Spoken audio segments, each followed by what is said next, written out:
Truly, originally slated for a 16-week run, the critically acclaimed spy comedy musical has now been extended through February of next year. 2026, everybody, tells the unbelievable true story of the World War II espionage mission that helped win the war with a corpse and a very good plan. And joining us this morning is one of the creative forces behind the madness, writer, composer, and star, Natasha Hodgson.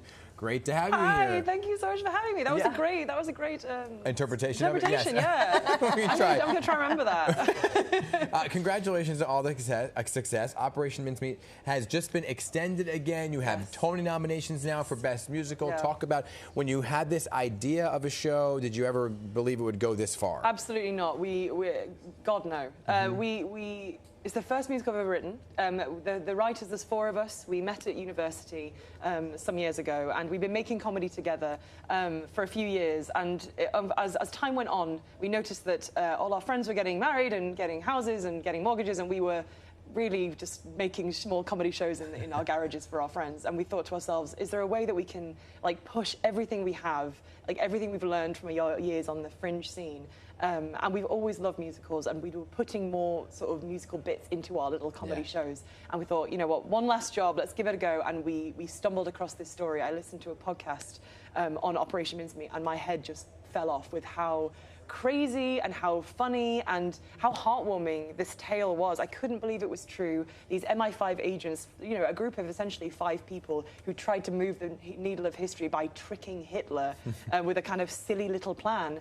And I just fell in love with it. And so, yeah, we started working on it in 2018. We first performed it in 2019 in an 80-seater venue, and now we're at the 800-seater John Golden Theatre on Broadway. Amazing. I mean, obviously it's translating here on Thankfully, Broadway. yes. Like we just said, 4 Tony nominations. Take me to the moment you guys found out about all these nominations. I mean, it's actually kind of a terrible story in that because we are British, we are endlessly pessimistic and cynical. And although we are all currently living in the same building, 30 seconds from each other, all 4 of us creators were like, you know what, I'll see you when they're out. I don't want to, let's not be in the room together, because we were just like, if it's a nothing, like, that's fine, but we'll just want to be on our own for a bit. And then we were all separately in our apartments, all trying to get the channel up to view the Tony nominations. But again, because it's not our country, we were texting each other being like, are you on the right I can't find it, I can't find it. And the way I found out that we have been nominated for Best Musical is that my boyfriend's dad messaged me a champagne emoji. And I'm like, it's a champagne emoji! That can't be bad! You don't champagne emoji for bad things! Oh my God! So technology failed us completely. But then once we got that first nomination for Best Musical through, we kind of just went, oh, let's come together. And we watched the rest of them. We managed to sort our business out and watch the rest of them And together. the pessimism kind of went out the window. Thank goodness, yes. Yeah. I want to know how your brain works, right? How do you hear a story about what's going on with Hitler and all this stuff, and then say, well, that's a musical?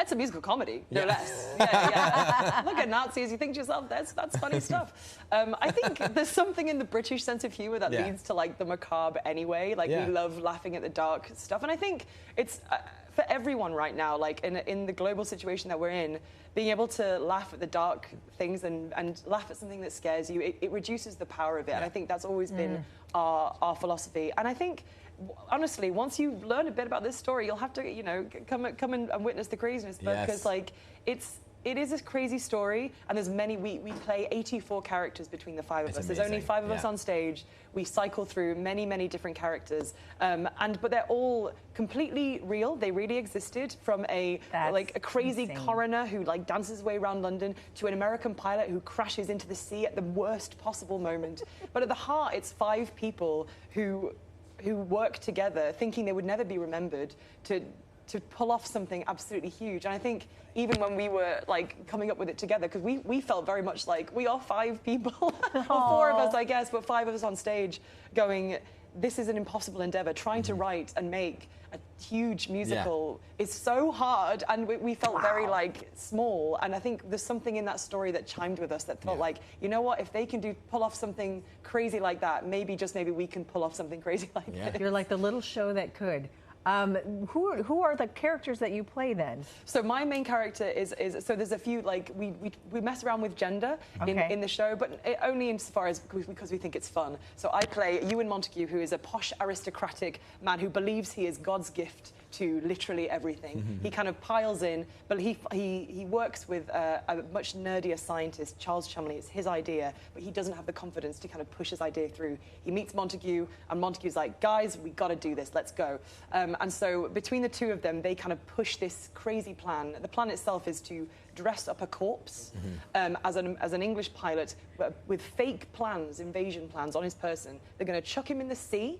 They're going to float that body to Spain. This is all absolutely true. And they hope... It's crazy. Yeah, it's crazy. And they hope that somehow these fake invasion plans make their way to Hitler so that he is forced to move his troops to completely the wrong place. Right. That's under Winston Churchill, those are the plans that were getting made in 1940s that England. Is insanity.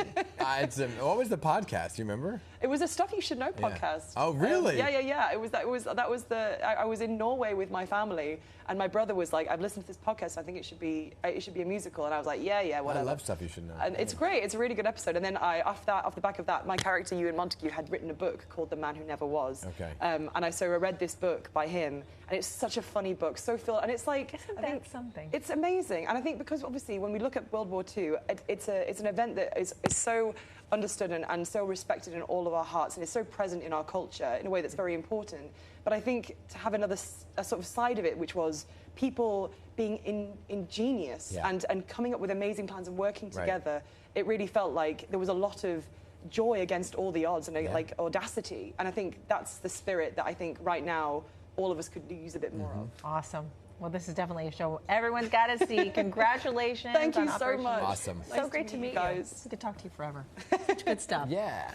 Operation Mincemeat. You can catch the show now through February 15th, 2026 extension, right? That's awesome. Oh, I like the playbill, too. And that's happening at the Golden Theater. Make sure you check it out. Congratulations again on the Tony Nods.